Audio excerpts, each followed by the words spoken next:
On my 72nd birthday, a lawyer called me.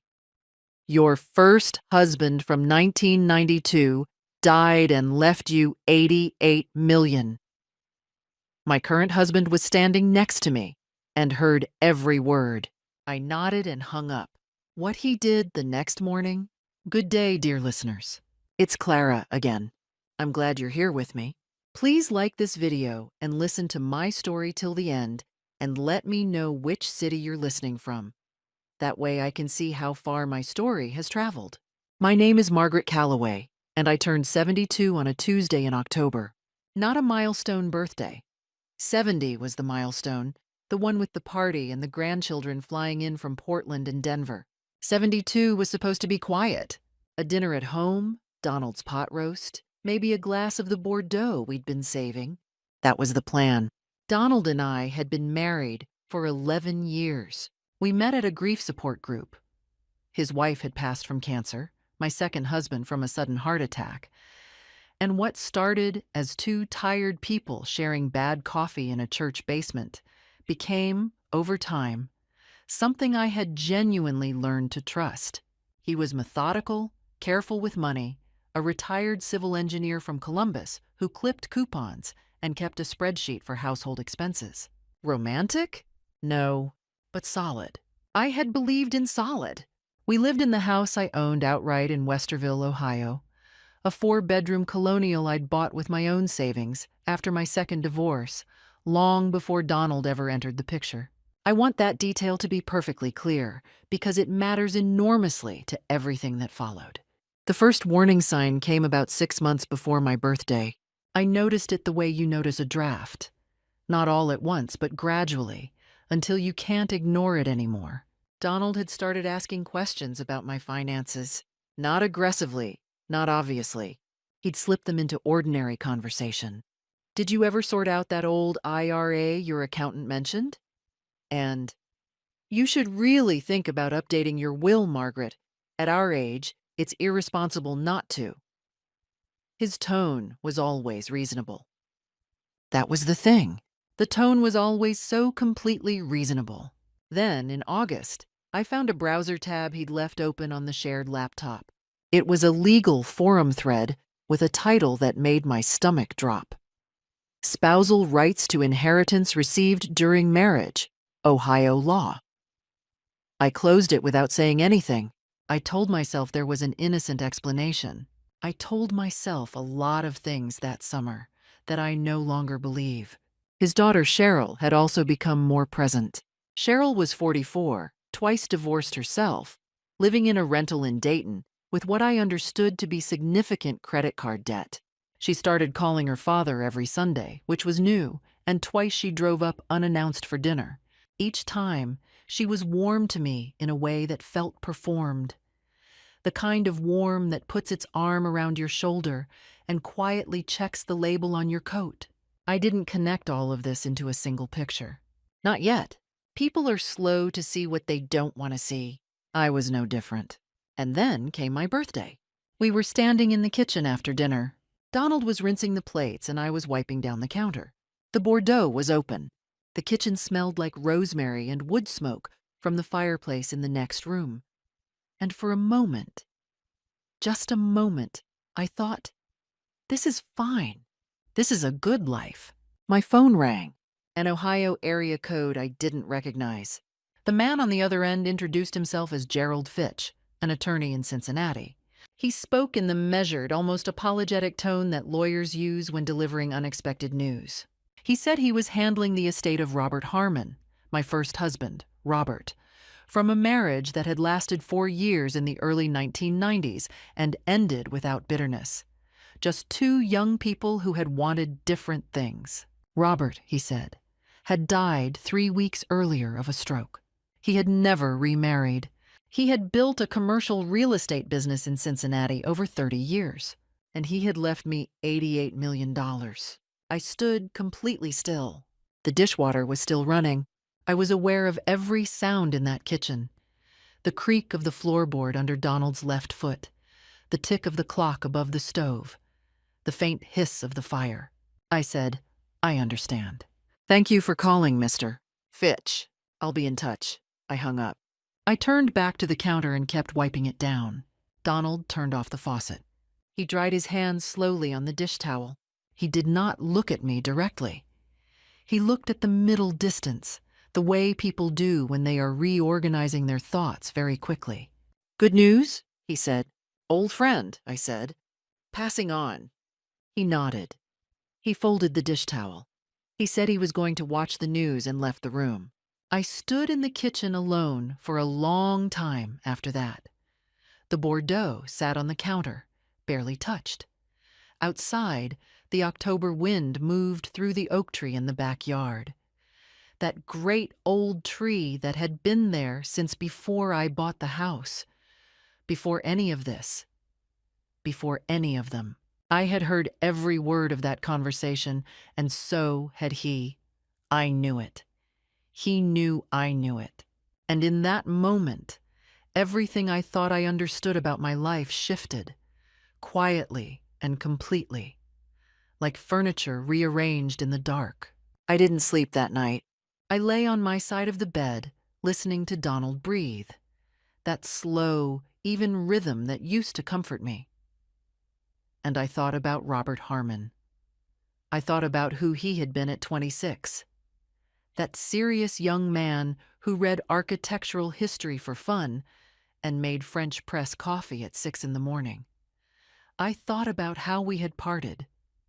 No lawyers, no fights, just a mutual agreement that we wanted different futures. I had wished him well and meant it. I had not thought about him in years. And now, from 30 years of silence, he had reached back and changed everything. By 3 a.m, I had stopped thinking about Robert and started thinking about Donald. I ran through it carefully, the way you do when you don't want to be wrong but suspect you already are. The browser tab. Cheryl's sudden warmth. The questions about the IRA, the will. 11 years of marriage, and in all that time, Donald had never once asked about my estate planning, and then, starting 6 months ago, he had asked about it repeatedly. Was I being paranoid? I examined that possibility with genuine fairness. I am, by nature, a practical woman. I spent 30 years as a hospital administrator, which means I have a professional relationship with worst-case scenarios and how to manage them. Paranoia, in my experience, usually involves seeing patterns that aren't there. What I was seeing was a pattern that was entirely, uncomfortably there. What frightened me most was not the greed. Greed is ordinary. It is almost boring in its predictability. What frightened me was the patience. If Donald had been planning this, or something like this, he had been planning it quietly for months, possibly longer. That kind of patience requires a cold center, and I had been sleeping next to that cold center for 11 years. In the morning, Donald came downstairs and made breakfast as usual. Scrambled eggs, wheat toast, half a grapefruit. He put the newspaper by my coffee cup. He asked if I had slept well. I said I had, a little restlessly. He nodded sympathetically and said, "It's the season change. Your body's adjusting." I watched him butter his toast and thought, "How long have you been waiting?" I said nothing. I smiled and drank my coffee. And I began to think. The first thing I needed was information.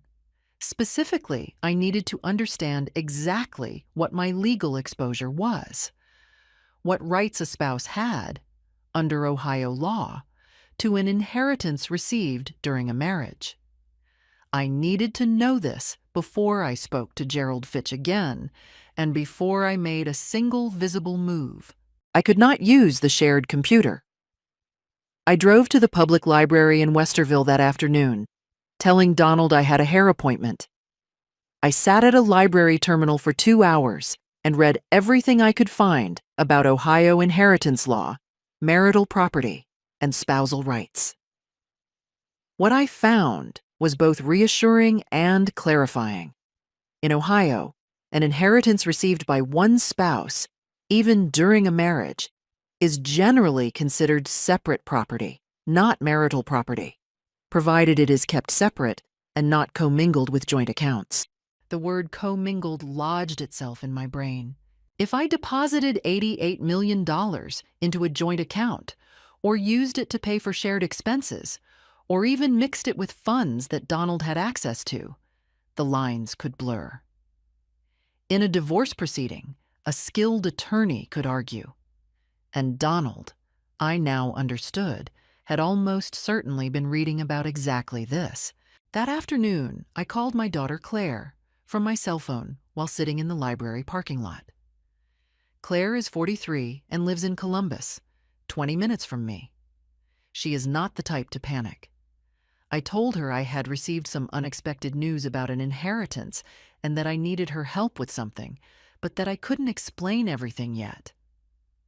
She said, "Mom, are you safe?" I said yes. She said, "When do you need me?" I said, "Sunday." The plan forming in my mind was simple in outline and careful in execution. First, retain my own attorney, someone Donald had never heard of and had no connection to, before I responded officially to Gerald Fitch. Second, open a new bank account in my name only at a bank I had never used jointly with Donald. Third, begin quietly gathering documentation, financial records, the deed to the house, anything that established what was mine before this marriage and what would remain mine after it. I was not planning a divorce, not yet. I was planning something more preliminary than that. I was planning to protect myself on the possibility that the man in my kitchen was not who I had believed him to be. It was the most sensible thing I had done in years, and it was the beginning of everything. The following Monday, I drove to Dublin, Ohio, far enough from Westerville that I was unlikely to run into anyone Donald knew. And I walked into the office of a family law attorney named Patricia Nguyen. I had found her through the State Bar Referral Service, specifically filtering for attorneys who had no affiliation with any firm Donald's company had ever used. I am meticulous by habit. 30 years of hospital administration teaches you that the details you overlook are the ones that hurt you. Patricia was 51, direct, and mercifully free of the performed sympathy that some attorneys deploy when they sense a large estate.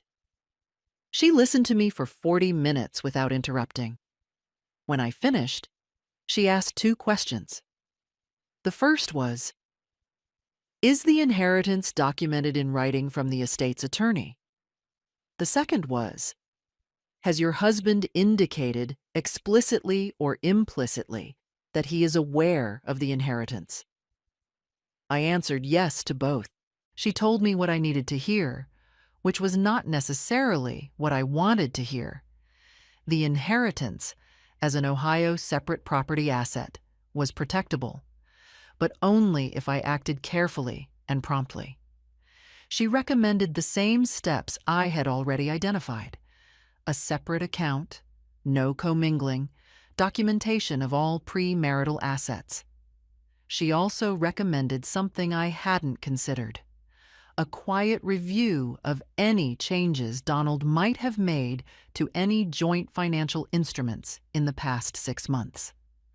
That last point stopped me cold. When I got home that afternoon, Donald was in the garage, reorganizing his tools. Something he did when he was restless, I had long observed. I told him I'd had lunch with an old colleague from the hospital. He asked how she was doing. I said fine. That evening, while he watched television, I went through the filing cabinet in the home office. I was looking for the folder marked Joint Accounts, Correspondence. I had last looked at it perhaps 2 years ago. What I found stopped my breath. There was a letter dated 8 weeks earlier from our joint investment account at Merrill Lynch. It was a confirmation of a beneficiary designation change. Donald had named Cheryl, his daughter, as the sole secondary beneficiary on the joint investment account, removing the designation we had agreed on together years ago, which had split secondary beneficiary rights between Claire and Cheryl equally. He had changed it without telling me, without asking me. I stood in the home office for a long moment, holding the letter. The television murmured from the next room. A news program, the familiar cadence of it, completely normal and utterly surreal. This was not a smoking gun. A beneficiary change was, technically, within his rights on a joint account. I would need Patricia to confirm the specifics, but it was something far more important than a legal instrument. It was evidence of intention. It was proof that, in the weeks between my birthday phone call and today, Donald had been making quiet, deliberate financial moves. Or, and this was the thought that made my hands go cold, he had made this change 8 weeks ago, before my birthday, which meant he had been planning for some version of this scenario before he even knew about the inheritance. I photographed the letter with my phone. I put it back exactly as I found it. I returned to the living room and sat down next to Donald on the sofa, and I watched 40 minutes of news without retaining a single word of it. Meanwhile, I understood later, the dynamic in the house had already shifted in ways I couldn't see. Donald was watchful. I was not, by nature, a secretive woman, and my sudden afternoon errands and quiet evenings in the home office were things he noticed, I'm sure of it. He said nothing. But Cheryl called twice that week, which was unusual even by recent standards, once on Wednesday evening, once on Friday afternoon. Both times, Donald took the call in the garage. I did not know then what they were saying. I would find out later. But I knew instinctively, the way you know a storm is coming not from the clouds, but from the way the air changes, that they were comparing notes. Calculating. I called Patricia that Friday night and described what I had found. There was a pause on her end, and then she said, in the careful tone of someone choosing words with precision, "Margaret, I think we need to move more quickly than I originally suggested." I agreed. The point of no return, I have since understood, is rarely a single dramatic moment. More often it is a letter in a filing cabinet, a phone call taken in a garage, and the quiet recognition that you are not, and perhaps never were, entirely safe in your own home. By the end of October, I had done everything Patricia advised. I opened a new checking account at a regional bank in Dublin, in my name alone. I contacted Gerald Fitch and formally acknowledged the inheritance, providing Patricia's contact information for all subsequent legal communication. Patricia, in turn, filed the appropriate documentation establishing the inheritance as separate property under Ohio law, with a clear paper trail beginning on day 1. I had the deed to the house reviewed and confirmed as solely in my name, a fact I had simply never thought to use as a weapon before, but which now felt like a foundation. I had also, quietly and without drama, consulted a financial advisor at a firm Patricia recommended, and begun the process of establishing a trust structure that would protect the inheritance from any future marital claim. I felt, for the first time since that Tuesday night in October, like I was standing on solid ground. It lasted exactly 4 days. On a Thursday morning, while I was reading on the back porch with my second cup of coffee, Donald came outside and sat down across from me. He did not have coffee. He did not have the newspaper. He had the look of a man who had prepared what he was about to say. "I know you've been to see an attorney," he said, "a Patricia Nguyen in Dublin." I kept my face still. "What makes you say that?" "Because Cheryl knows someone who works in that building." He paused. "Margaret, I'm not angry. I'm hurt. After 11 years, the fact that you would go to a lawyer without telling me." He stopped. His voice had the precise calibration of a man performing disappointment. "I just want to understand what you're afraid of." I looked at him across the porch table. This man I had shared a bed with for over a decade. And I thought about the beneficiary letter, about the browser tab, about Cheryl's Sunday phone calls. And I said calmly, "I'm protecting my assets, Donald.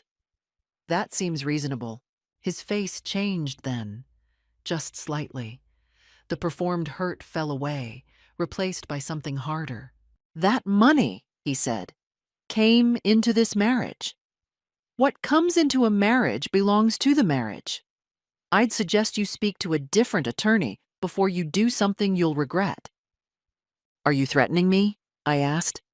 "I'm advising you," he said. "There's a difference." He went back inside. That afternoon, Cheryl called my personal cell phone, a number I had never given her, which meant Donald had provided it. She was friendly, almost cheerful, which was worse than hostility.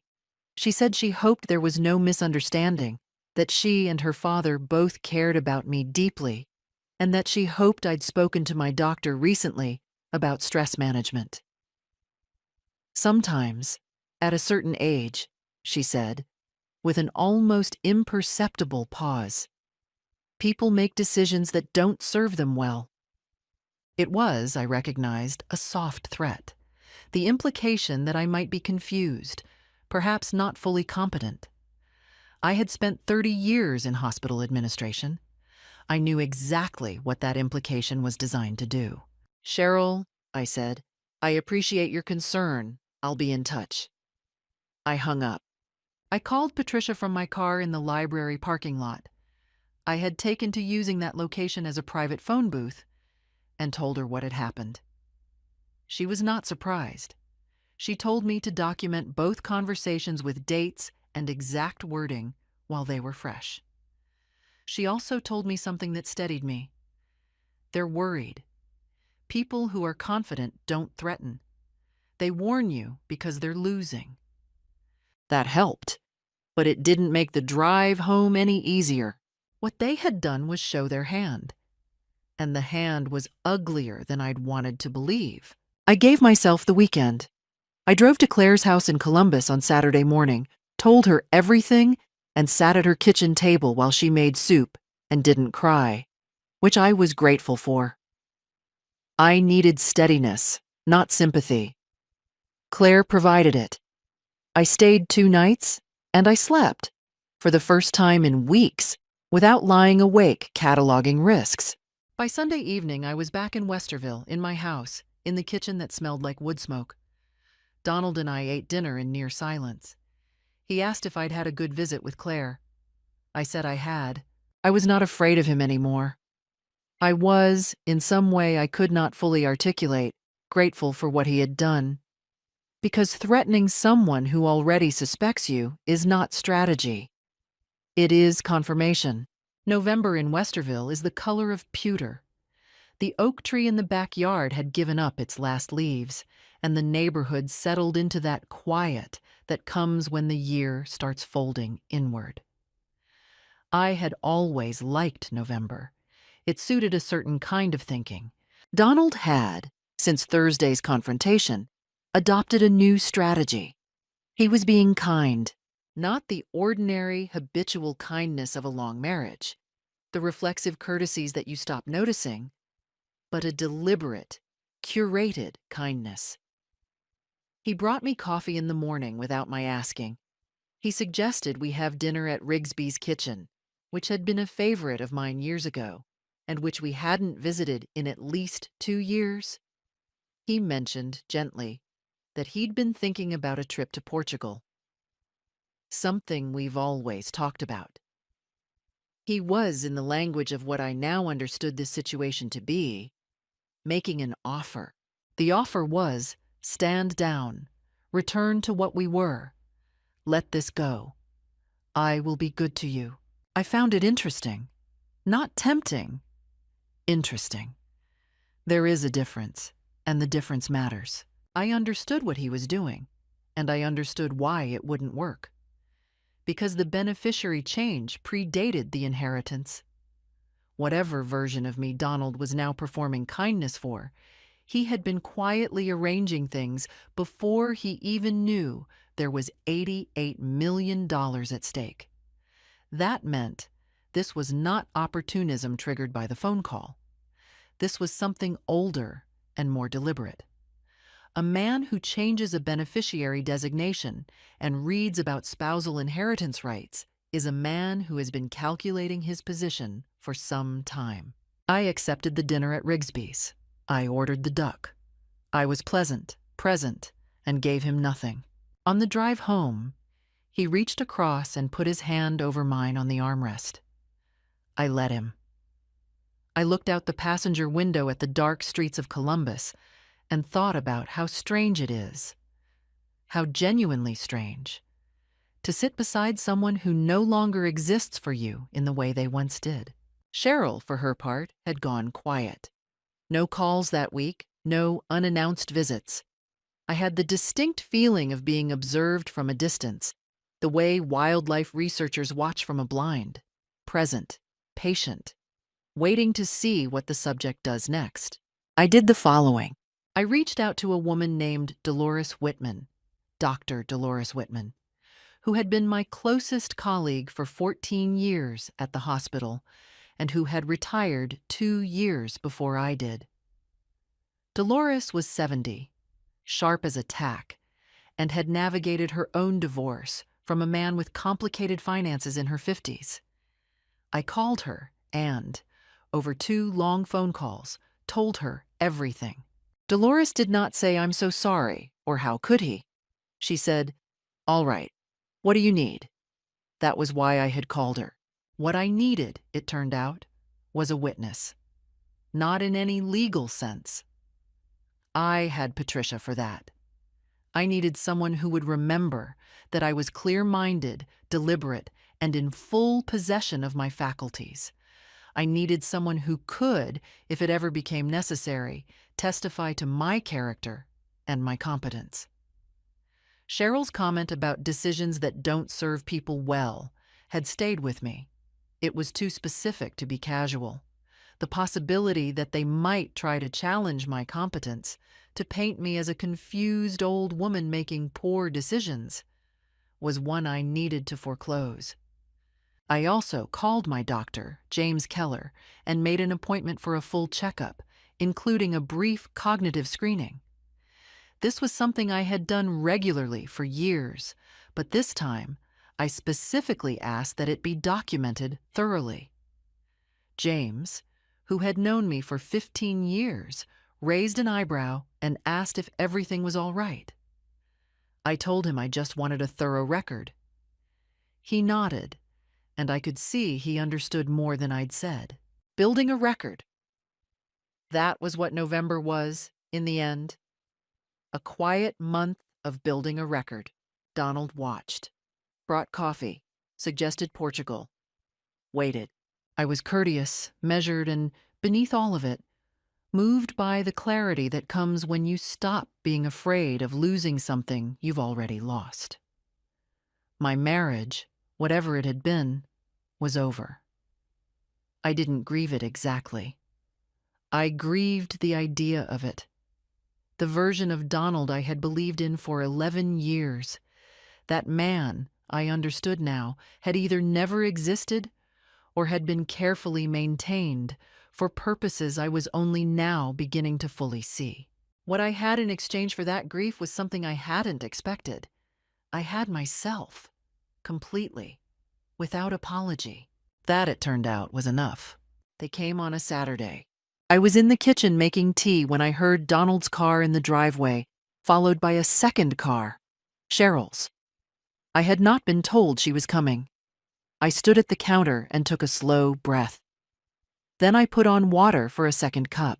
They came in through the back door as they always had, and Cheryl was already talking before she'd fully stepped inside. Warm, cheerful, a bottle of wine in her hand. The entire performance assembled and running. She said she'd been thinking about me all week. She said she felt terrible about how things had been lately. She said, and this was the line I had been waiting for, in one form or another, that she hoped we could all start fresh. I invited them to sit. I poured tea. I listened. What followed was approximately 40 minutes of the most carefully constructed manipulation I have ever witnessed at close range. And I want to say that as a professional compliment, in the way one might acknowledge a technically proficient but ultimately losing chess game. Donald spoke first, in the register of a reasonable man seeking resolution. He said he had spoken to his own attorney. He named the firm, a large one in Columbus, which I recognized, and that his attorney had advised him that the inheritance question was genuinely complex, that commingling had arguably already occurred given our joint household expenses, and that a protracted legal dispute would be costly, time-consuming, and damaging to both of us. He was not wrong on the technical point. This was the sophistication of the approach. It was not entirely false. An aggressive attorney could argue commingling. It would be an uphill argument, but it could be made. He was offering me a way out that was dressed as a warning. Stand down. Return to what we were. Let this go. I will be good to you. Then Cheryl opened a folder she had brought. An actual folder, which told me how seriously they had prepared for this visit. Inside were printouts of Ohio marital property statutes, highlighted in yellow. She slid them across the table toward me as if presenting evidence, her tone patient and instructional, the way someone speaks to a person they have already decided is confused. She said she'd done her own research and that she just wanted me to have the full picture before I made any decisions I couldn't undo. That was the moment I understood the depth of what they were willing to do. This was not improvised. This had been planned. The folder, the highlighted statutes, the coordinated script. They had sat down together, possibly with Albright's input, and prepared a presentation. For me, in my own kitchen, Cheryl came in on cue. She talked about family. She talked about what a long fight would do to our relationship with Claire. She mentioned Claire specifically, which told me they had been thinking about pressure points. She said she loved her father, and she loved me, and that she couldn't stand watching two people she cared about hurt each other. And then she said, "Margaret, you've had a shock. Anyone would be disoriented. All we're asking is that you take some time and think carefully before you let an attorney make decisions for you." Disoriented. There it was. I looked at Cheryl. She was 44 years old with a friendly face and careful eyes, and she had just called me disoriented in my own kitchen in front of a folder full of highlighted statutes she had driven 45 minutes to deliver. I took a sip of my tea. I said, "I had a full physical last week, including cognitive screening. My doctor documented everything. I'm in excellent health, and I'm entirely clear-headed, which is more than I can say for this conversation." The silence that followed was brief but informative. "I have an attorney I trust," I continued. "The inheritance is documented as separate property from day one, and the beneficiary change you made in September, Donald, 8 weeks before my birthday, before any of this, is also documented." Donald's face did something I had not seen it do in 11 years. It went still. Not the stillness of composure, but the stillness of a man who has just understood that the ground beneath him is different from what he thought.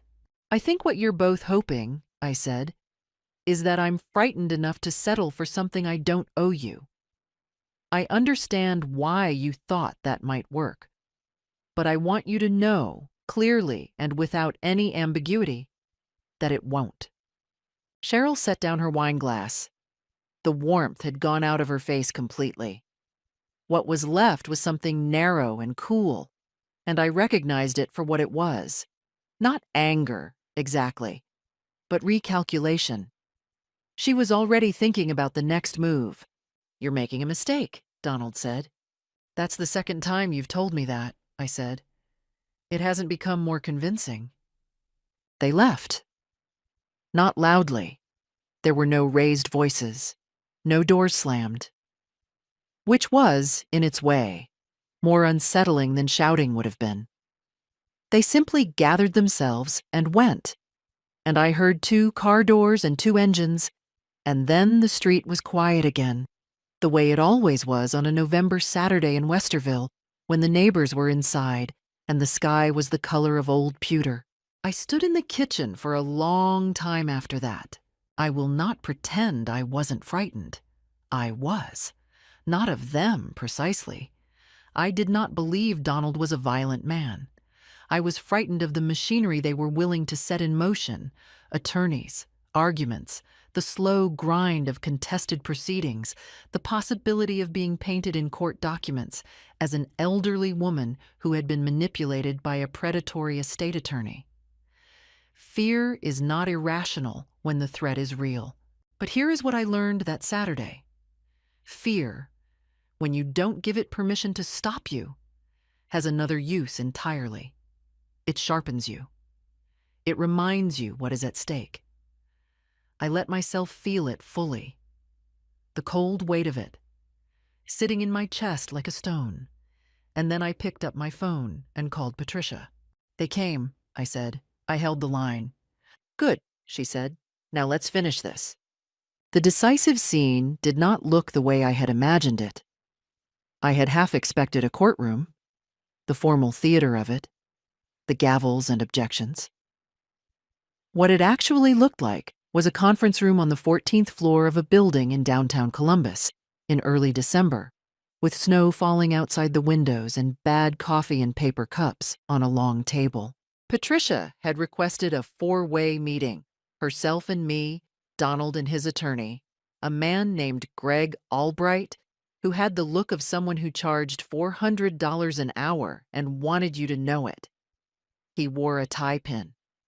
I noticed the tie pin because I noticed everything in that room with unusual clarity, the way the mind sharpens when it knows the situation is consequential. The stated purpose of the meeting was to establish whether the parties could reach a pre-litigation resolution on the question of the Harmon inheritance. In reality, it was something Patricia had prepared for with considerable care.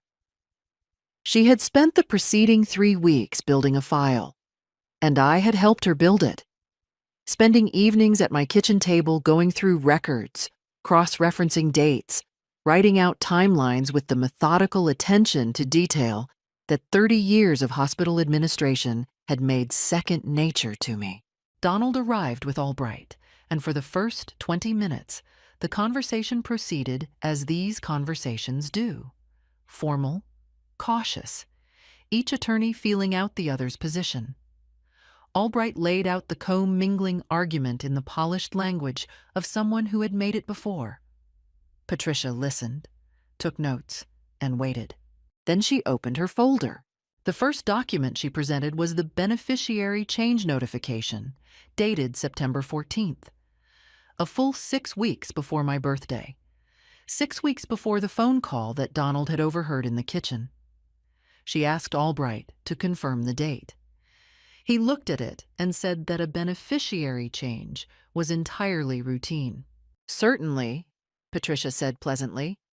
"What's less routine is the timing, combined with this."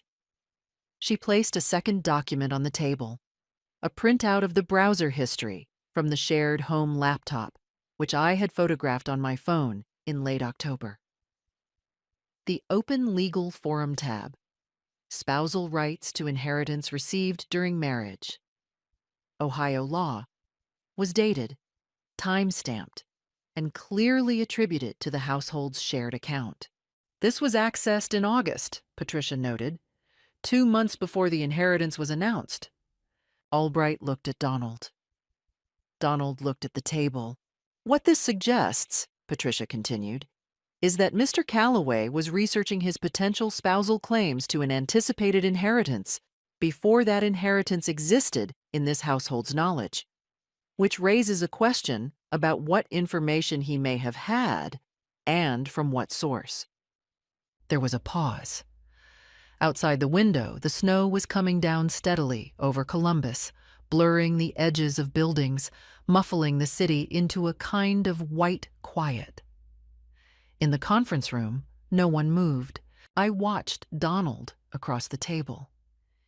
He was a man who had been composed through everything, through my confrontation on the porch, through the Saturday visit with the highlighted folder, through every careful conversation we'd had in the kitchen over the past weeks. He had been composed because he believed he was winning, or at worst, playing to a draw. He was not composed now.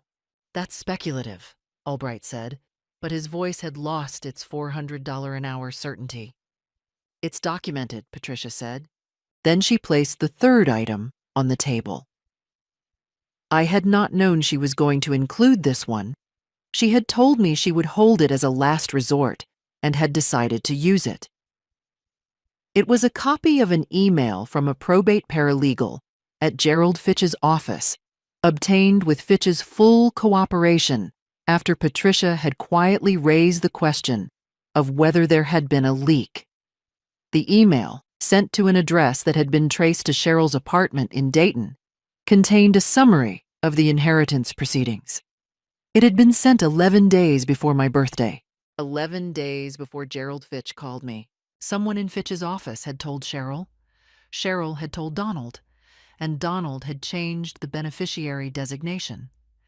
And then they had waited for the call and stood in the kitchen on my birthday and pretended to learn about it for the first time, standing close enough to hear every word, performing surprise with the practiced ease of people who had been rehearsing the moment for weeks.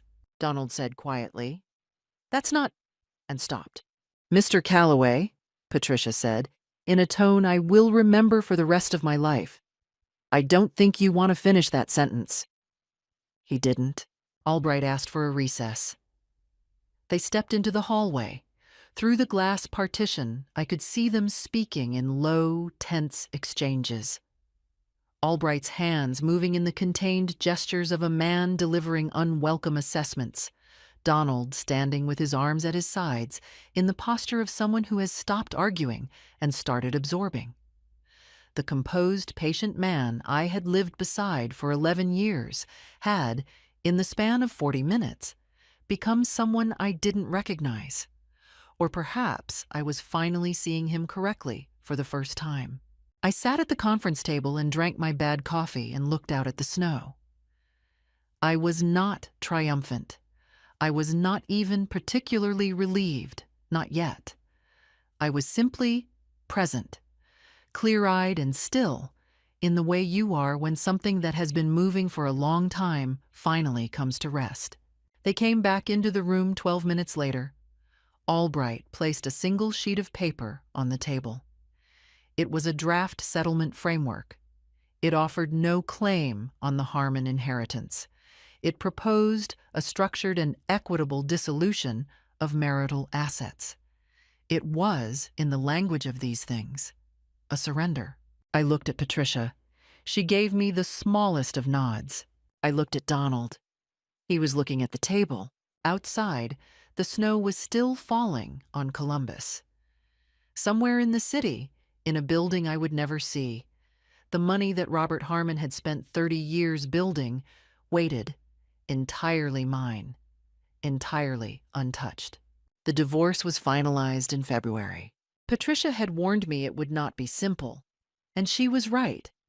No dissolution involving a marriage of 11 years and the assets accumulated in it ever is. But it was unambiguous. The Harmon inheritance, established as separate property from the date of receipt, was untouched. Donald's attempt to argue commingling on the basis of household expenses was dismissed. Patricia had anticipated every angle of it and closed each one with documentation. The court found no merit in the claim.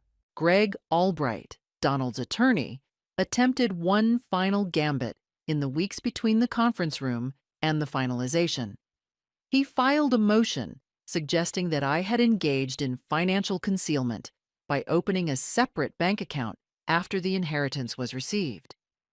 Patricia disposed of this in approximately 2 pages of response, noting that separate property, by definition, is held separately, and that I had opened the account on the advice of legal counsel with the specific intention of establishing the asset's character. The motion was denied. Albright sent no further filings after that. I imagined his client had stopped being able to afford them.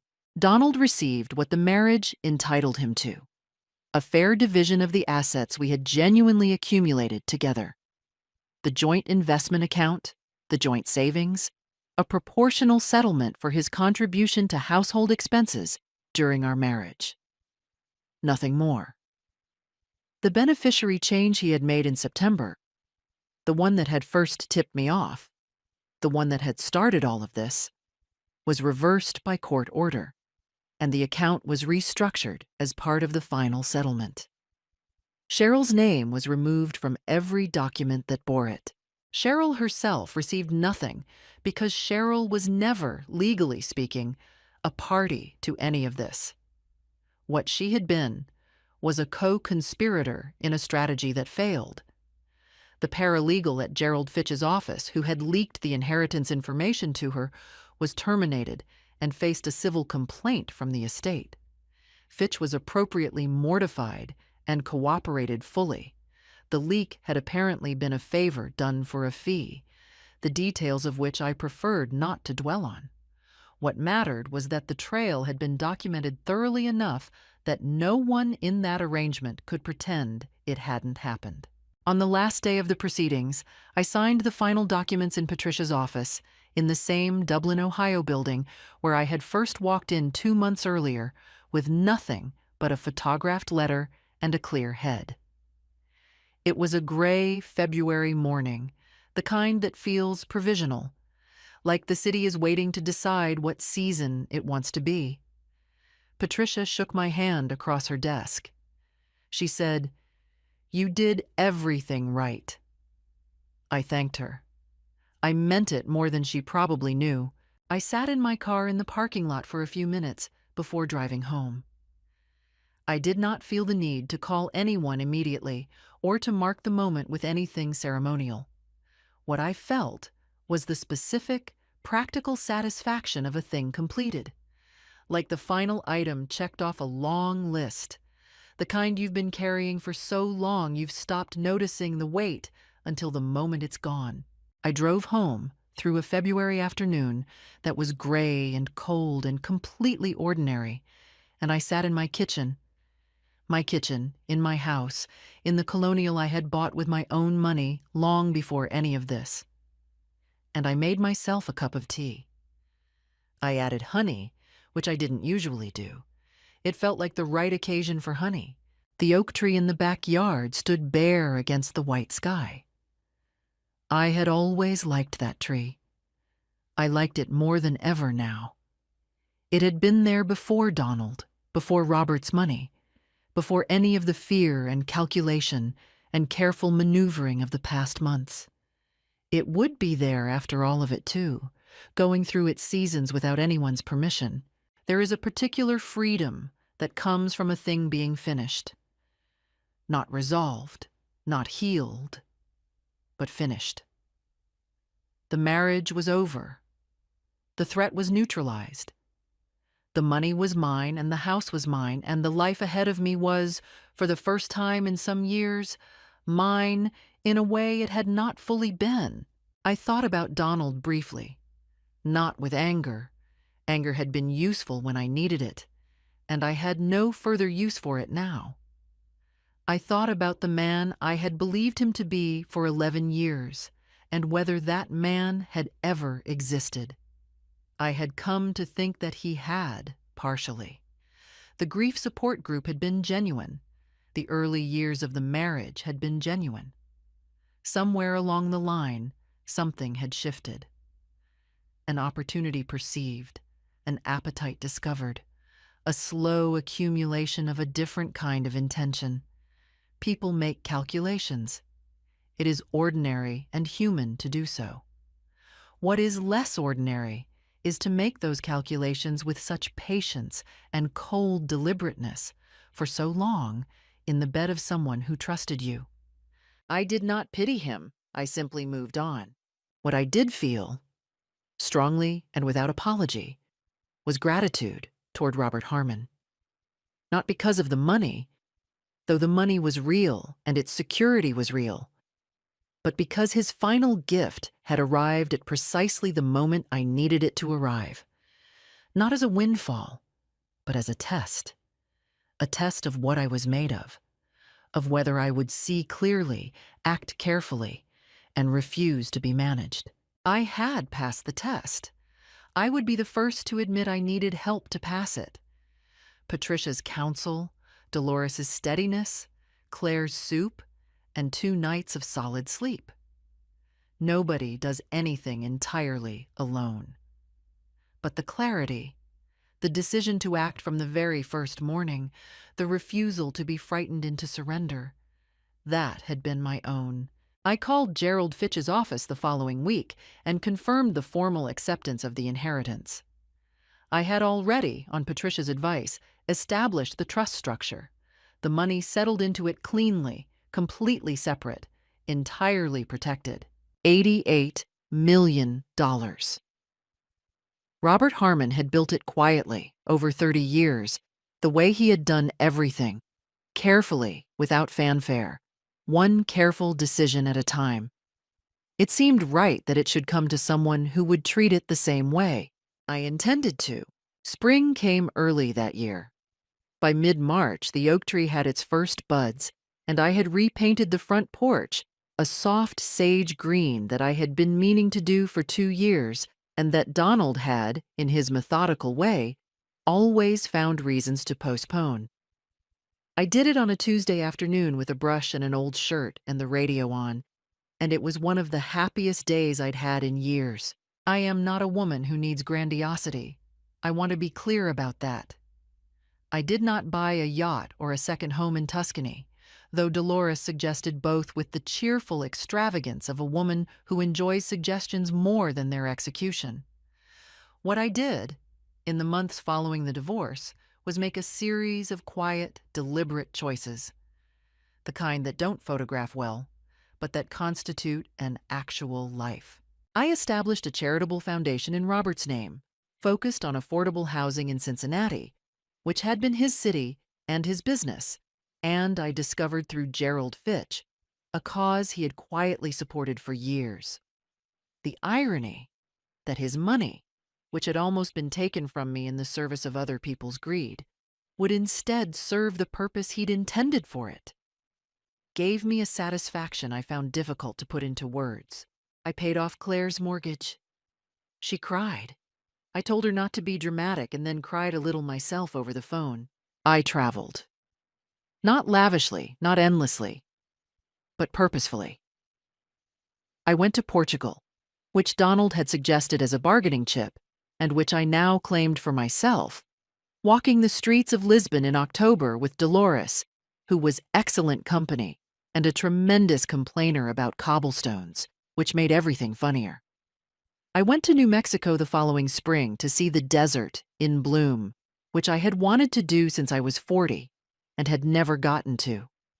I came home restored in a way I hadn't expected. I remained in my house. I liked my house. I added a sunroom onto the back, overlooking the oak tree, and I spent my mornings there with coffee and the newspaper, and, increasingly, an extraordinarily opinionated orange cat named Gerald, named, somewhat unfairly, after the attorney who had brought this whole thing into my life, and who I suspected would find it funny. Dolores and I had dinner every Thursday. Claire and her family came for every holiday. I joined a book club that was less interested in books than in wine and conversation, and I found this to be entirely satisfactory. As for Donald and Cheryl, I had not sought updates, but news travels in ordinary ways. Donald sold his house in Columbus and moved to a smaller condo in a development outside the city. I heard this from a woman at my gym who had known his second wife and tracked his movements with the interest some people reserve for local real estate. He was, by all accounts, quiet. The settlement had left him with what was fair but not with what he had anticipated, and the gap between those two things is a particular kind of poverty that has nothing to do with money. Cheryl's situation was harder. The civil complaint from Gerald Fitch's estate, combined with scrutiny of the paralegal arrangement she had facilitated, had created complications in her professional life. She had been working in property management, which, given what I now knew about her character, struck me as an almost too obvious irony. And the complaint, while ultimately settled without admission of wrongdoing, had the practical effect of costing her a contract renewal and sending her back to Dayton with a reputation somewhat dented. Her father helped her financially, which was appropriate. She had, after all, helped him. But it was a diminished kind of helping, one man's smaller resources stretched to cover another's missteps. I did not feel satisfaction at their difficulties. I want to say that carefully and honestly. I did not seek their suffering, and I did not celebrate it. What I felt was something simpler, the clean, uncomplicated absence of worry about them. They were no longer my problem. They were simply people whose choices had led them to consequences, which is the most ordinary thing in the world. What I felt instead was present. In my house, in my sunroom, with my cat and my coffee and the oak tree going green outside the window again. I was 72 when this began. I was 73 when it ended. In the year between, I had been tested and had not broken. I had been threatened and had not surrendered. I had been alone in the way you are alone at the beginning of something, and had found, in that aloneness, reserves I hadn't known were there. Not every story about a woman my age is a story about diminishment. Sometimes it's a story about what you find out you're made of when the occasion finally requires it. I found out, and what I found was enough. There is a lesson here that I carry with me, and I'll share it plainly. Protect what is yours, not out of greed, but out of self-respect. At any age, in any season. Know your rights, trust your instincts, and find people who help you see clearly. Don't let fear be used against you. And I'll ask you this. If you were standing in that kitchen, phone in hand, while someone who was supposed to love you stood there waiting to see what you would do, what would you have done? Leave your answer below, and thank you from the bottom of my heart for listening. After divorce at 75, I was left penniless. My ex-husband laughed. "Let's see how you survive." But 3 weeks later, a lawyer called me. "Your father died in 1987 and left you $73 million. We've been searching for you for 30 years. Good day, dear listeners. It's Clara again. I'm glad you're here with me. Please like this video and listen to my story till the end, and let me know which city you're listening from. That way I can see how far my story has traveled. I had been married to Gerald for 52 years. That's longer than most people stay in the same city, longer than most friendships survive, longer than most dreams. 52 years of mornings where I made his coffee, 2 sugars, no cream, and set it on the left side of the table because that was where he always sat.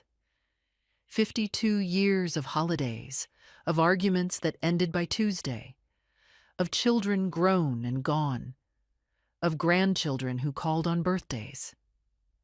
I thought I knew what my life was. I thought I had earned the right to understand it. I was wrong. My name is Margaret Eleanor Whitfield. Everyone called me Peggy. I was 75 years old when Gerald looked across our kitchen table, that same table where I had set his coffee for half a century, and told me he wanted a divorce. He did not look ashamed. He did not look uncertain. He looked, if anything, relieved, as though he had been holding his breath for years and could finally let it go. I remember the October light coming through the window. I remember the sound of a neighbor's dog barking somewhere down the street. I remember my own hands, folded on the table in front of me, and how still they were. That stillness surprised me later, when I thought back on it. I had expected to fall apart. Instead, some part of me simply went quiet, like a room where someone has turned off all the lights. "Peggy," he said, "it's been over for a long time. You know that." Did I know that? I turned the question over in my mind for weeks afterward. There had been distance, yes. There had been years where conversation dried up into schedules and logistics. Who needed the car when the plumber was coming? Whether we should invite the Hendersons for Thanksgiving. But I had called that the natural settling of a long life together. I had called it comfort. I had not called it an ending. The truth came out in pieces, the way truth usually does when someone has been careful to bury it. Gerald had been seeing a woman named Diane Holloway for 11 years. 11 years. She was 61 years old, a widow from Columbus who had met Gerald at a regional insurance conference in 2012. I found this out not from Gerald, but from our daughter, Carol, who had known for 2 years and carried the weight of that secret with a kind of grim practicality that broke my heart more than the betrayal itself. "Mom, I didn't know how to tell you," Carol said, sitting across from me in my kitchen 3 days after Gerald had moved his things to a storage unit and checked into a hotel. "I thought maybe it would just end." I looked at my daughter, 50 years old, tired around the eyes, holding her coffee mug with both hands. And I understood that she had been trying to protect me. I also understood, with a clarity that felt almost physical, that I had been the last person in my own life to know the truth about it. The warning signs. When I looked back, they were everywhere. The way a crack in a wall is obvious once you know to look for it. The conferences that ran longer than scheduled. The new carefulness about his phone. The way he had stopped being irritated by small things, which I had mistaken for personal growth, but which was simply the contentment of a man who had somewhere better to be.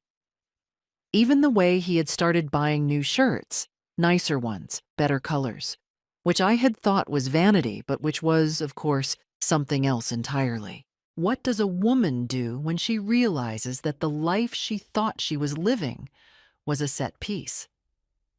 When she understands that her sense of security was built on a foundation that someone else had quietly been dismantling for over a decade. I sat in that kitchen for a long time after Carol left. The coffee went cold. The neighbor's dog stopped barking. The October light shifted and dimmed. And then Gerald called. He was staying at the Marriott on 5th Street, and his voice had that careful, measured quality of a man who has rehearsed what he is going to say. He told me that he intended to file for divorce in 30 days. He told me that he had already spoken to an attorney.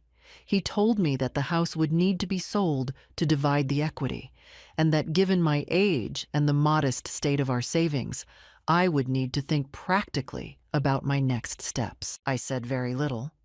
I asked him if there was anything left to discuss. He said he didn't think so. And then, and this was the moment I have returned to again and again in the years since, he said something that I do not think he intended to be cruel, but that landed in me like a splinter that would fester for weeks. He said, "Peggy, let's be honest. What are you going to do at 75? I mean, what do you actually have?" He did not wait for an answer. He said good night and hung up the phone. I sat with that question in the silence of my kitchen. What do you actually have? At the time, I thought I had nothing. I had 52 years of a marriage that had apparently been a partial fiction. I had a house that was about to be sold. I had Carol, who loved me but lived in Cincinnati. I had approximately $40,000 in a savings account and a Social Security check that covered my basic bills if I was very careful. I had no idea, none at all, that 3 weeks later I would have something that would change everything. But that evening, I simply sat in the dark kitchen and felt the particular hollow weight of a woman who has been discarded, and I thought, Gerald is right. I have nothing. I would spend the next few weeks learning exactly how wrong I was. The days after Gerald's phone call had a strange, compressed quality. Each one felt both endless and identical. I woke at the same time every morning, made coffee I didn't taste, sat at the kitchen table where Gerald used to sit, and tried to take stock of my situation with the same methodical calm I had always applied to practical problems. I had learned that approach from my father, Arthur Beaumont, who had been a quietly organized man, the kind of man who kept records, who believed that clarity was a form of dignity. My father. I thought about him often during those first raw weeks. He had died in 1987, when I was 37 and newly moved to Dayton with Gerald, who had just taken a position with Midwest Insurance Group. My father's death had been sudden. A cardiac event, his doctor had called it, which was a clinical way of saying that a vital and particular man had simply stopped between one breath and the next. I had been unable to travel back to Memphis for the service because Carol had just turned 3 and Gerald had said the trip was too much. I had mourned my father from a distance, which was a grief I had never entirely finished. But I am getting ahead of myself. In those November mornings, my father was simply a memory, a steady presence in the background of my thinking, the way certain people remain with you, not as a wound, but as a kind of compass. I made a list. That is what I always do when a situation becomes unmanageable. I sat down with a yellow legal pad and I wrote out exactly what I had and exactly what I was about to lose. Assets. The house, valued at approximately $220,000, from which I would receive half after the mortgage was settled. Roughly $75,000. The savings account, $41,200. Social Security, $1,800 a month. A small pension from the school district, where I had worked as an administrative assistant for 20 years before retiring. Liabilities. None, technically. But also, no health insurance beyond Medicare. No family nearby. A body that was 75 years old and had begun to register that fact in various small but persistent ways. A knee that ached in cold weather. A tiredness that sleep did not entirely fix. I looked at the list for a long time. Could I survive on this? Yes. Barely, and with very little margin for anything unexpected. I could find a small apartment, 1 bedroom, somewhere in Dayton, where I knew the streets and the grocery stores and the route to Carol's favorite diner when she visited. I could live quietly and carefully and with almost no room to breathe. Was that what Gerald had meant when he asked what I had? Was that the life he imagined for me while he drove to Columbus on weekends to see Diane Holloway? I felt something shift inside me. Not grief, exactly. Grief I had already begun to work through in those hollow, early mornings. This was something closer to anger, and I want to be precise about what kind of anger it was. It was not hot or irrational. It was the specific, clarifying anger of a person who realizes they have been underestimated. Gerald had laughed. He had actually laughed when I told him I intended to consult my own attorney. Your attorney, he repeated, in the tone one might use with a child who has announced they intend to fly a plane. Peggy, you haven't worked in 15 years. You don't have... He paused, reconsidered, and then said the thing I have never forgiven him for. Let's just see how you manage. Let's just see how you manage. I hung up the phone and I sat very still for approximately 45 seconds. Then I picked up the yellow legal pad and I wrote at the top of a new page in capital letters what I am going to do. The plan, in its first rough form, was straightforward. I would hire a divorce attorney, not the young, inexpensive one Gerald had apparently assumed I would settle for, but a competent one, someone with real experience in asset division for long-term marriages. I would ensure that every shared asset was properly documented. I would not accept the first offer. I would not be managed. I had enough money, barely, to retain decent legal counsel if I was careful about everything else. But there was a second item on my plan, one that I almost did not write down because it seemed, even to me, too small and fragile to commit to paper. My father had been a man of modest but real means, not wealthy, but careful. He had owned property in Memphis.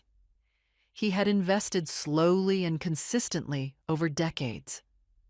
And when he died, suddenly, in 1987, with no wife living and only one daughter who could not easily travel, there had been an estate. I had received some notification at the time, a letter from a Memphis attorney that I had filed away during the chaotic weeks of Carol's infancy and Gerald's new job and the general upheaval of that year. I had dealt with it incompletely. I had assumed, in the vague, unexamined way we assume things we do not wish to investigate, that it had all been resolved. Had it been resolved?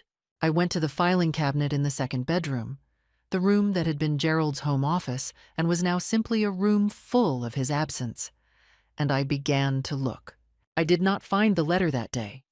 I found Christmas card lists from 1994, Gerald's old tax returns, a manual for a vacuum cleaner we had replaced in 2003. But I kept looking, because something, call it instinct, call it my father's voice in the back of my head, call it the particular alertness of a woman who has recently discovered she was living inside a lie. Something told me to keep looking. I was 75 years old, newly alone, and about to have the most important month of my life. I did not know that yet, but I kept looking. The attorney's name was Susan Park. She came recommended by a woman named Helen Graves, who had been in my church choir for 20 years and whose own divorce, 8 years prior, had been handled with what Helen called surgical precision and zero sentiment. Helen said those words with evident satisfaction, and I wrote Susan Park's name on my yellow legal pad and called the next morning. Susan was in her late 40s, Korean American, with a manner that was direct without being unkind. She had short hair and reading glasses she wore on a chain, and she listened to me with the kind of focused attention that I had almost forgotten existed. When I finished explaining my situation, the 52 years, the 11-year affair, the phone call, Gerald's comment about seeing how I managed, she said calmly, "He underestimated you. That's going to cost him." I felt something loosen in my chest that I hadn't realized was tight. Susan walked me through the basics of Ohio divorce law as it applied to long-term marriages. Gerald's pension, his 401k, the equity in the house, all of it was subject to equitable distribution. The length of the marriage worked in my favor. My lack of independent income in the final years worked in my favor. The affair, while not directly relevant to asset division in Ohio's no-fault framework, would be relevant to any claims about dissipated marital assets. If Gerald had been spending marital money on Diane Holloway, and Susan said with quiet certainty that he almost certainly had been, that was documentable and consequential. "I want you to go home," Susan said, "and gather every financial document you can find. Bank statements, investment accounts, any records of large or unusual expenditures in the last 10 to 12 years. Don't remove anything from the house.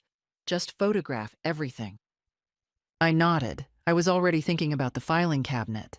What I had not anticipated was how quickly the news would travel. Carol called that evening, her voice careful and slightly strained, and asked if I had done anything yet about the divorce. I told her I had retained an attorney. There was a pause, and then she said, "Dad called me today. He said you'd gone to see a lawyer." Another pause. "He seemed surprised. Let's just see how you manage." Gerald had not expected me to move quickly. He had expected, I think, the grief and paralysis he believed were appropriate to a woman of my age and circumstances. The fact that I had acted within 2 weeks of his announcement had shifted something in his calculations. I thought about that as I drove home in the cold November dark. The fact that Gerald was already calling Carol meant he was monitoring me through her, using our daughter as a relay station for information about my movements. That was not a new dynamic. Gerald had always preferred to gather information indirectly. But now I could see it clearly, and seeing it clearly changed how I moved. The second thing happened 3 days later. I found the letter. It was not in the filing cabinet. It was in a shoebox on the top shelf of the bedroom closet. A box I had last opened, judging by the dust, sometime in the early 2000s. Inside were old photographs, a birthday card from my mother, a hospital bracelet from when Carol was born, and a letter on the letterhead of a Memphis firm. Beaumont, Greer, and Associates, attorneys at law. The date on the letter was September 14th, 1987, 3 months after my father's death. I sat down on the edge of the bed and read it. It was a formal notification from the estate of Arthur James Beaumont, my father, informing me that I was the sole beneficiary of his estate and requesting that I contact the office to initiate probate proceedings. The letter listed a partial inventory of the estate, a property in Memphis, several investment accounts, and, the phrase that made me read the sentence 3 times, additional assets under administration, the full scope of which will require further accounting. I had received this letter in September of 1987. I had been 37 years old, with a 3-year-old daughter, a husband who had just started a demanding new job, a life that felt full to overflowing. I now dimly remembered, called the number on the letter and spoken to someone, a secretary, I thought, and been told that the process would take time and that they would be in touch. They had apparently not been in touch. Or if they had, the letters had been lost in the moves, the years, the accumulating sediment of a long life. I held the letter for a long time. Then I did what my father had taught me to do. I found a clean page on my legal pad, and I wrote down every detail. Beaumont, Greer, and Associates, Memphis, Tennessee, 1987. In the morning, I would search for them, and in the morning, I would find that they were still in business, reorganized, renamed, but continuous, and that when I gave the receptionist my name and my father's name and the date of his death, there was a pause on the line that lasted just long enough to mean something. "Ms. Whitfield," the woman said slowly, "could you please hold for one moment?" I held. I watched the frost on the kitchen window catch the weak November light. That pause, I understood later, was the sound of 38 years of waiting coming to an end. The attorney who came on the line after that pause was named Robert Greer, the son of the original Greer, he explained, who had taken over the practice from his father. His voice was careful in the way that voices become careful when they are managing something significant. He confirmed what the letter had suggested, and then he said something that required me to sit down. "Mrs. Whitfield," he said, "your father's estate was never fully distributed. There were complications, a series of legal challenges, asset structures that required extended administration, and frankly, difficulty locating you as the sole beneficiary after you moved from Memphis. We made attempts to find you over the years. The estate has continued to be managed in trust. At this point," he paused again, "I want to be precise with you. The current value of your father's estate, including the original property holdings and the growth of the investment accounts over 38 years, is approximately $73 million. I said nothing for several seconds. Mrs. Whitfield, are you there? I'm here, I said. I'm here. Robert Greer explained the next steps in the careful, methodical way of a man accustomed to delivering extraordinary information to ordinary people. There would be documentation to verify my identity and my relationship to Arthur Beaumont. There would be a formal probate process, simplified by the fact that the estate had been continuously managed and the original will was unambiguous. He estimated the process would take several months, given the size and complexity of the estate. He also said, almost as an afterthought, that there had been a competing claim on the estate in 2019. A distant cousin, a man named Douglas Beaumont, who had challenged the will on the grounds that the sole beneficiary could not be located and was presumed deceased. The challenge had been unsuccessful, but it had added procedural complexity. I wrote down the name, Douglas Beaumont. I did not tell Susan Park about the inheritance yet, not because I distrusted her, but because I wanted to understand what I was dealing with before I introduced it into the divorce proceedings. That instinct, I believe, came from my father. Know what you have before you show your hand. But Gerald found out within the week. I do not know precisely how. Carol, I think, mentioned to Gerald that I seemed less worried than he would have expected, and Gerald, who had always been attuned to shifts in my emotional weather, began to make inquiries. His attorney contacted Susan Park with a request for a full financial disclosure that was more aggressive than the standard timeline required. Gerald himself called me twice, the second time with a particular studied casualness that told me he was fishing for information. I gave him nothing. I said my attorney was handling everything and that I would appreciate if he contacted me only through legal counsel from now on. He did not appreciate that. The confrontation happened on a Tuesday afternoon. Gerald arrived at the house without calling, something he had never done in our marriage, which told me how unsettled he was. He sat across from me at the kitchen table and said, in a voice that was almost gentle, that he had heard I had been making calls to Memphis and that he wanted to know what was going on. I told him that my financial affairs were my own. His manner shifted. Not dramatically. Gerald was never a man given to dramatic displays. But the gentleness left his voice and something harder took its place. He reminded me that the house was jointly owned. He reminded me that any asset I had inherited during the marriage might be considered, depending on the circumstances, marital property. He said that if I was hiding something, his attorney would find it, and the consequences for me would be more complicated than necessary. Was that a threat? Sitting across the kitchen table from a man I had known for 52 years, watching him recalculate my value in real time? Yes. That was a threat. I said, Gerald, I think you should leave.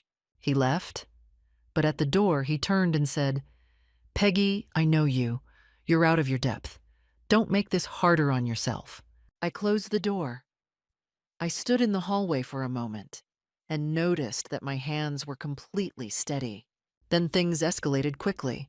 Gerald's attorney filed a motion within days, requesting a freeze on any financial transactions pending full disclosure. Gerald also, I later learned, contacted Douglas Beaumont, the cousin who had challenged my father's estate, and the two of them had a phone call that Douglas's own attorney would later describe in deposition as exploratory.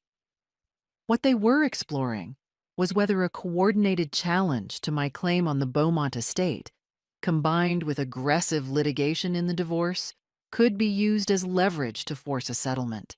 That was not a legal maneuver. That was a pincer movement. Susan Park, when I finally told her everything, was quiet for a moment and then said, Okay, now I understand why he moved so fast. She was not alarmed. She was, if anything, more focused. She explained that inherited assets, under Ohio law, are typically separate property, not subject to equitable distribution, unless they have been commingled with marital assets.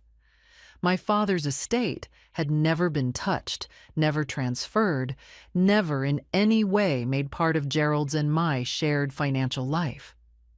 It was mine. As for Douglas Beaumont, Robert Greer was direct. The 2019 challenge had failed. A second challenge, without new evidence, would fail again. It would take time and cost money, but it would fail. I understood all of this, and yet, sitting in my kitchen after Susan left, with the frost returning to the window and the house quiet around me, I felt the weight of what was coming. 75 years old, and I was about to fight on two fronts, a divorce and an estate challenge, against men who were organized, motivated, and had nothing to lose. I gave myself 3 days. I drove to a small motel near Yellow Springs, a place I had stayed with Carol years ago when she was young and we took weekend trips through rural Ohio. And I took my yellow legal pad and my father's letter and 3 paperback novels.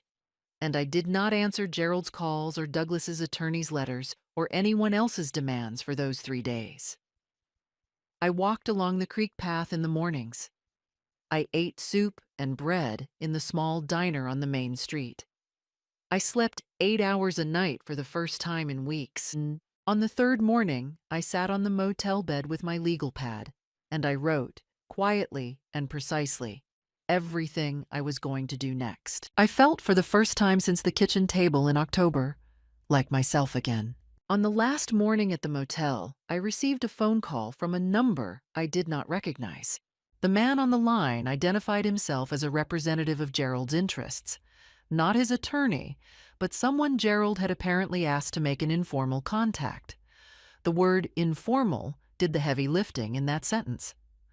What this man, who gave his name as Phil Mercer and described himself as a business associate of Gerald's, actually proposed was this: that I consider a private settlement outside of formal court proceedings in which I would receive the house outright and a lump sum of $120,000 in exchange for renouncing any claim to Gerald's pension and 401k, and signing a document confirming that any assets I had personally received through inheritance were not the subject of future disputes.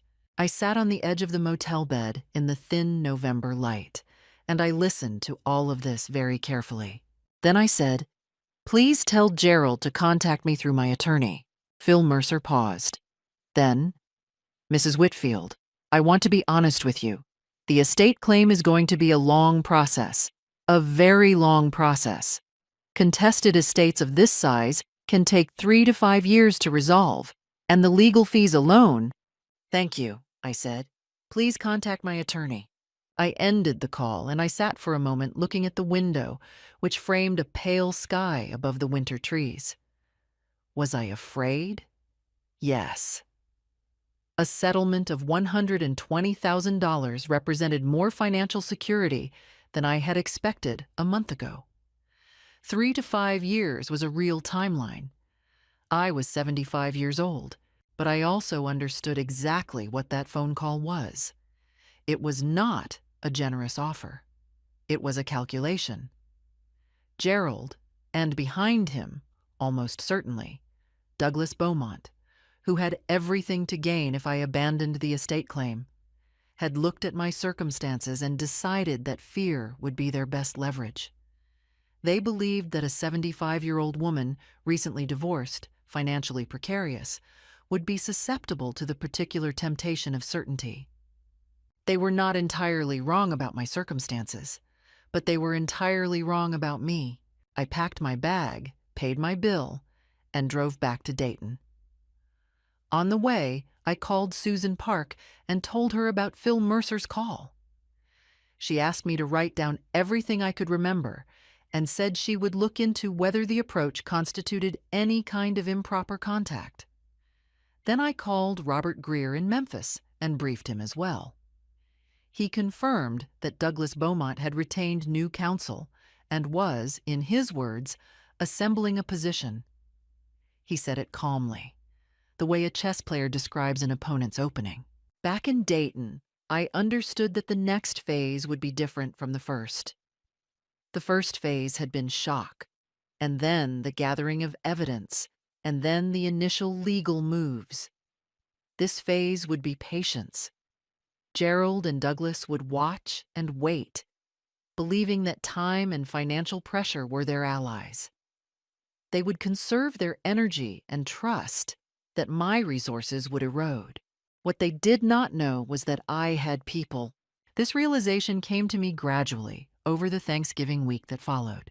Helen Graves, who had recommended Susan Park, called to check on me and ended up spending 3 hours at my kitchen table helping me organize my financial documents into binders. Color-coded, tabbed, precise. Helen was 71 years old and had been through her own version of this war, and she had the calm, competent energy of a woman who had rebuilt herself from scratch and remembered every step of it. My neighbor Donna, who was 68 and a retired school teacher, began walking with me every morning at 7, not because I had asked her to, but because she had noticed the lights on in my kitchen and correctly inferred that I was not sleeping well, and she had decided, with the unceremonious practicality of a good neighbor, that walking was useful. We did not always talk about what was happening. Sometimes we just walked, and Carol, who had carried her father's secret for 2 years and bore that guilt with her everywhere, drove down from Cincinnati the Wednesday before Thanksgiving and stayed for 4 days. We cooked together. We watched old movies. We had one difficult conversation late on Thursday evening in which she told me that she was angry at her father and that she was sorry, and I told her the truth, that she was not responsible for what he had done, and that I needed her with me, not prostrated in guilt. She cried. I did not, quite. We finished the wine and went to bed. On Friday afternoon, Carol sat across from me at the kitchen table and said, "Mom, $73 million. Do you understand that?" "I'm beginning to," I said. "You're going to be okay." "I know," I said. And I meant it for the first time without reservation. Gerald called once that weekend. I did not answer. He left no message. Douglas Beaumont's new attorney sent a letter to Robert Greer on Monday, outlining a series of technical challenges to the estate documentation. Robert called to tell me about it and said, in the dry way I had come to appreciate, "He's delaying. He has no new evidence. He's delaying." I wrote that down on my legal pad. He is delaying. He has no new evidence. Then I wrote, "Patience is also a weapon." I was cold and clear and ready. Gerald was watching. Douglas was maneuvering. And I was, very quietly, building the case that would dismantle them both. They came on a Sunday afternoon, 3 days before Christmas. I had not expected Gerald to come in person. His attorney had been handling everything through Susan Park, and I had grown accustomed to the managed distance of legal correspondence. Letters that were careful and cold and technically precise. The directness of him appearing at my front door, with Diane Holloway waiting in the car at the curb, was so startling that I stood in the doorway for a moment without speaking. Gerald looked older than he had in October. There were shadows under his eyes that hadn't been there before, and he was wearing a coat I didn't recognize. A new one, I thought, something Diane had chosen. He held a small paper bag, the kind bakeries used, and he held it out to me with an expression I had not seen from him in years, something that resembled humility. "Peggy," he said, "can we talk?" I stepped back and let him in. Not because I trusted what he was doing. I understood, with an immediate and complete clarity, that this visit was not what it appeared to be, but because I wanted to hear it. I wanted to know what form the manipulation would take. He sat at the kitchen table. I made tea because having something to do with my hands felt important. He set the bakery bag between us. It contained 2 scones I saw, the kind from the bakery near what used to be our church. And he looked around the kitchen with an expression that might have been nostalgia, if I had been inclined to read it that way. "I've been thinking," he said, "about how this has gone, and I don't feel good about it." I said nothing. I poured the tea. "I handled it badly," he continued. "The way I told you. The timing. I think I was not kind." Here was the thing about Gerald. He was not unintelligent, and he was not entirely without self-awareness. He knew how to make an apology sound sincere. He had been doing it for 52 years, and he had learned which notes to strike and which ones to avoid. "I want us to find a way through this that doesn't destroy everything," he said. "I've been talking to—" He paused, and in that pause I watched him decide how much to reveal. "I've spoken to someone about the estate situation. Your father's estate. And I just want you to know that I don't have any interest in making that harder for you." So there it was. He knew. He knew. And he was here to tell me he knew, which was itself a kind of pressure. A demonstration that he had information, that he was inside my situation in ways I might not have realized. "Gerald," I said, "what do you want?" He looked at his tea. "I want us to settle this civilly, without years of litigation, without Carol being caught in the middle. I think if we sat down together—" "With Diane waiting in the car?" He blinked. "Then, she drove me." "I know she drove you. What exactly are you proposing?" And then the mask slipped, just for a moment. Just enough. He leaned forward slightly, and his voice changed, dropping the careful, rueful note and acquiring something sharper. "Peggy, you're 75 years old. The estate case is going to take years. The legal fees on something this size are— I've had someone look into this. They're going to be substantial. What if you walked away from all of this with enough to live comfortably and easily for the rest of your life?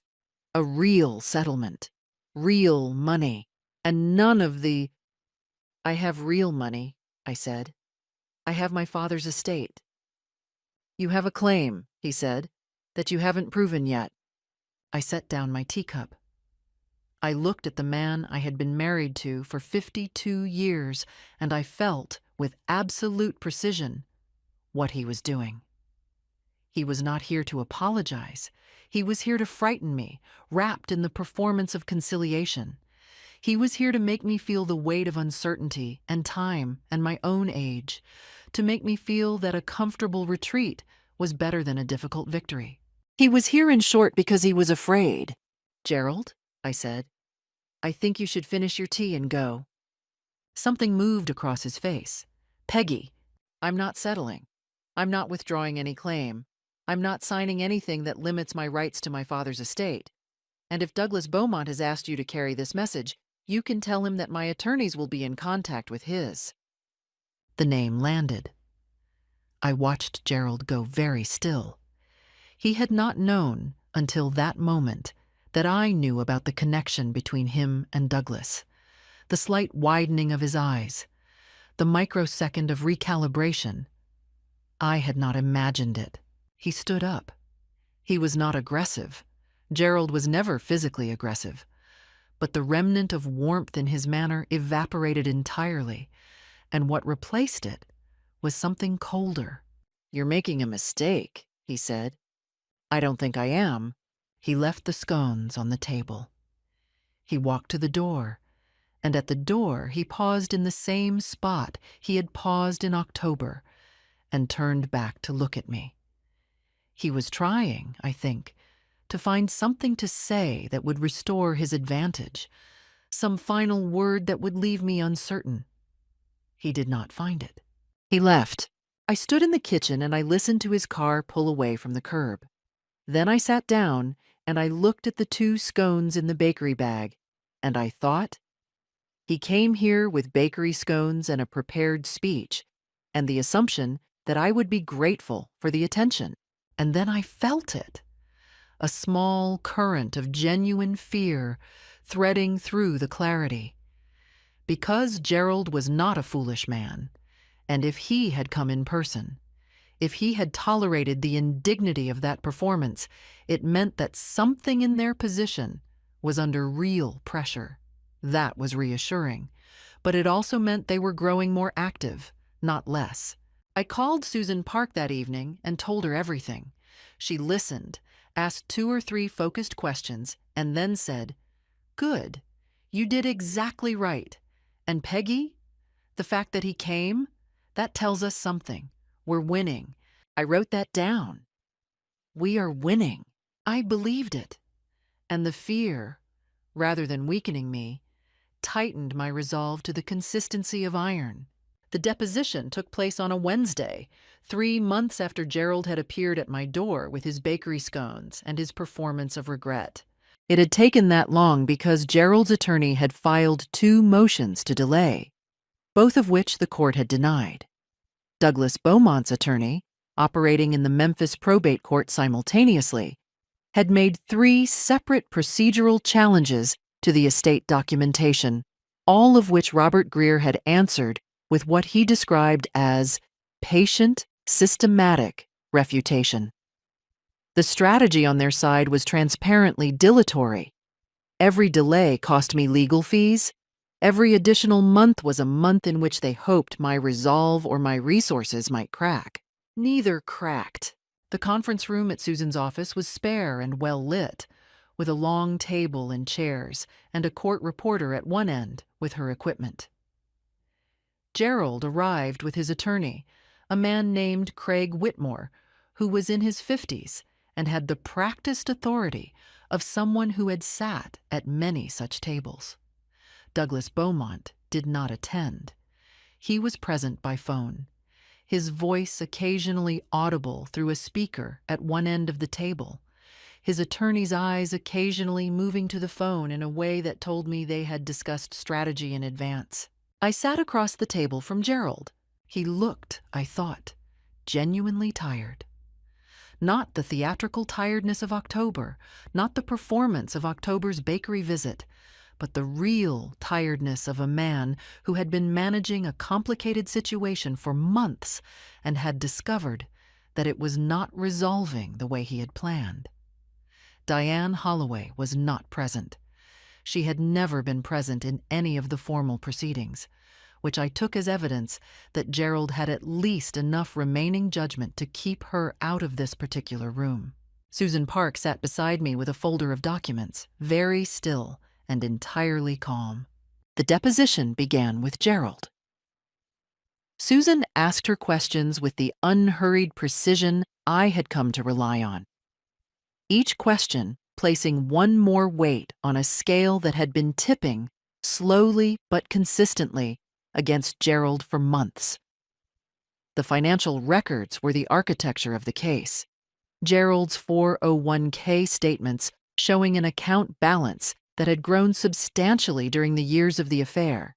His credit card records, subpoenaed at Susan's request, showing regular expenditures in Columbus that corresponded to documented visits to Diane Holloway, hotel charges, restaurant receipts, 2 jewelry purchases in 2018, marital assets spent on another woman during a marriage that he had represented to me as fundamentally intact until the moment he decided otherwise. Gerald's answers were careful at first. Whitmore objected at intervals, standard procedure, nothing Susan had not anticipated.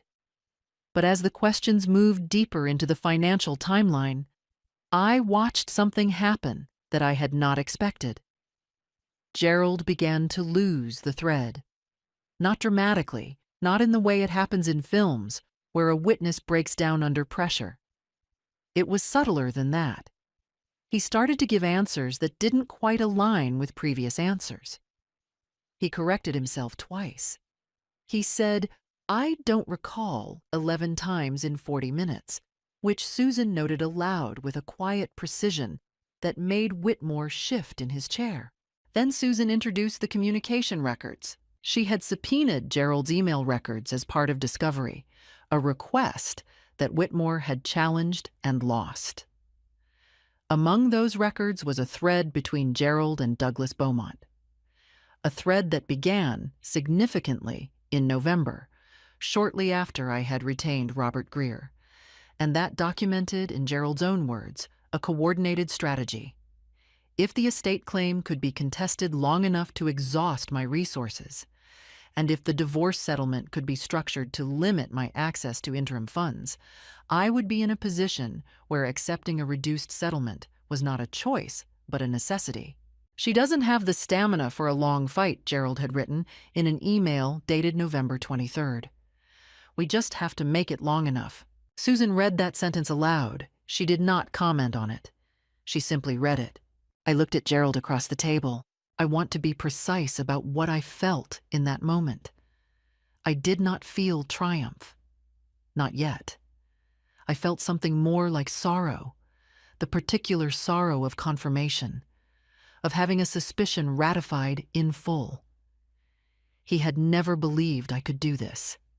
He had looked at 75 years of living and seen only limitation, and he had bet on it, and he had put that bet in writing. And now it was on a conference room table in the cold January light. The phone speaker at the end of the table crackled. Douglas Beaumont's voice. "I think we should take a break." Whitmore agreed. We took a break. In the hallway, Susan turned to me with a look I had not seen from her before. Not the steady professional calm, but something warmer. "He wrote it down," she said. "He actually wrote it down." "I know," I said. "He thought it was strategy, it's evidence." When we returned to the table, the dynamic had shifted in a way that everyone in the room could feel. Whitmore was more circumspect. Gerald was quieter. The phone at the end of the table was silent. Douglas Beaumont had apparently muted himself, possibly on instruction from his own attorney. Susan spent the next hour walking through the financial documentation with the methodical thoroughness of someone who had nothing to hide and knew it. The total value of marital assets Gerald had proposed to exclude from division. The dissipation of marital funds, a legal term for marital money spent on the affair, which she calculated at over $40,000 across 11 years. The 401k that Gerald had transferred in a move his own attorney had authorized to an account in his sole name 3 days after announcing the divorce. A transfer that, under Ohio law, was precisely the kind of action that courts viewed with significant disapproval.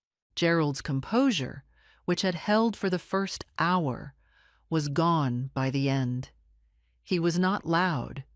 He was never loud. But he was pale and contained in the way of a man who has understood, finally, the full nature of what he walked into. "Is that all?" he said at the end, to no one in particular. "For today," Susan said. I gathered my coat and my bag. I looked at Gerald one last time. The table between us, the court reporter shutting down her equipment, the pale January light through the windows. "What do you actually have?" he had asked me in October. I thought, more than you counted on. The divorce settlement was reached in February, 6 weeks after the deposition. Gerald did not want to go to trial. Craig Whitmore had advised against it. The emails, the financial records, the documented dissipation of marital assets, the 401k transfer made 3 days into the proceedings. The case Susan had assembled was not merely adequate, it was comprehensive. The settlement gave me the house in full. Gerald's pension was split 60-40 in my favor, reflecting both the length of the marriage and the court's adverse view of the asset transfer. His 401k, valued at approximately $340,000, was divided equally. The $40,000 in documented marital dissipation was added to my portion. I was awarded legal fees. Gerald moved into a rental in Columbus near Diane Holloway's apartment. He signed the papers on a Tuesday, and that was the end of 52 years.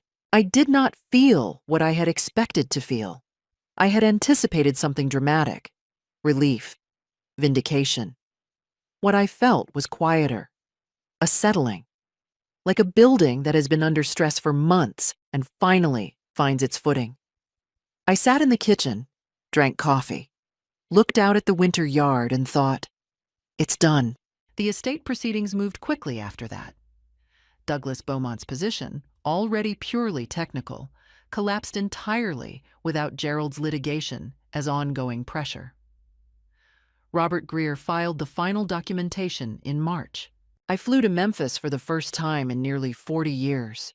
I had not expected the city to move me, but flying in over the Mississippi on a gray March morning, seeing the familiar flatness of the land, something opened in me that I had not known was closed. I walked through the neighborhood where I had grown up, past the church, past the elementary school, past the small park where my father had taken me on Sunday afternoons. The hearing itself was brief. The documentation was in order. The challenge had been withdrawn. $73,412,000. Robert Greer shook my hand in the courthouse hallway. Your father would be glad, he said. He had wanted me to have it. He had put it in writing in 1982, 5 years before he died. Every cent to Peggy, his girl, because she would know what to do with it. He had trusted me with it across decades and distance and all the things that happen in a life. Back in Dayton, I called Carol. She cried. I did too this time. Douglas Beaumont attempted one final challenge in April. It was denied in 48 hours. I read the notification over breakfast, opened the window to let in the April air, cut grass, something flowering on the street, and thought about what to do with the rest of my life. I was 75 years old. I had a house, I had a daughter, I had my father's estate, and 52 years of experience with being underestimated. I had, it turned out, quite a lot. The first thing I did was take Carol to Memphis. We flew down in May, when the gardens were in full color, and I showed her the neighborhood where I had grown up, the park, the church, the house her grandfather had owned. We stood on the front porch, and I told her about Arthur Beaumont. The real version, not the abbreviated figure who had existed at the edge of her childhood as a name and a photograph. She held my hand and said, I wish I had known him. He would have loved you, I said, and I believed it entirely. In June, I established a trust. A third went to philanthropy, education, and women's economic independence. The rest was split between long-term investment and liquid funds, ready to be lived with. I established a scholarship at my Memphis high school in my father's name, the Arthur James Beaumont Scholarship for first-generation college students. I stood at the podium and was not, for once in my adult life, tentative about taking up space. I bought an apartment in Cincinnati to be near Carol. I kept the Dayton house. Helen and I traveled, Savannah, New Mexico, then Portugal in the fall. We walked a great deal, sat in cafes, and talked across long afternoons with the freedom of women who have survived considerable difficulty and arrived somewhere on the other side of it. I was 76 years old on the Tagus River at dusk, thinking about my father and about what it means to receive something that has been waiting for you for 38 years. Now, Gerald. He and Diane had moved in together in Columbus. By July, it was strained. She had known him as a man with ease and a full wallet. She was discovering him diminished. By October, they had separated. Carol mentioned it carefully, watching my face. I told her I was sorry, and I meant it, not with sympathy for what he had done, but with the unsentimental sorrow of someone who watched a person choose something smaller than what they had. Douglas Beaumont had been ordered to pay a portion of the estate's legal fees. He was contesting it. It would not go well for him. In December, I sat around Carol's dinner table in the warm light, her husband, her children, the whole living result of all the years, and felt something simple and complete. I was 76 years old. I had more mornings than I could count. I intended to use every one of them. What do you actually have? Gerald had asked. Everything, I thought. Everything I need, and then some. My father waited 38 years to give me what was mine. Gerald waited 52 years to show me who he truly was. Both, in the end, kept their promises. What I learned: a woman is never out of options until she decides she is. Patience and clarity are not passive. They are the sharpest tools available. And the people who tell you that you have nothing are almost always the ones who are afraid of what you might do with everything. What would you have done in that kitchen when the phone went quiet? I'd love to know. Leave a comment, and thank you, truly, for listening to my story.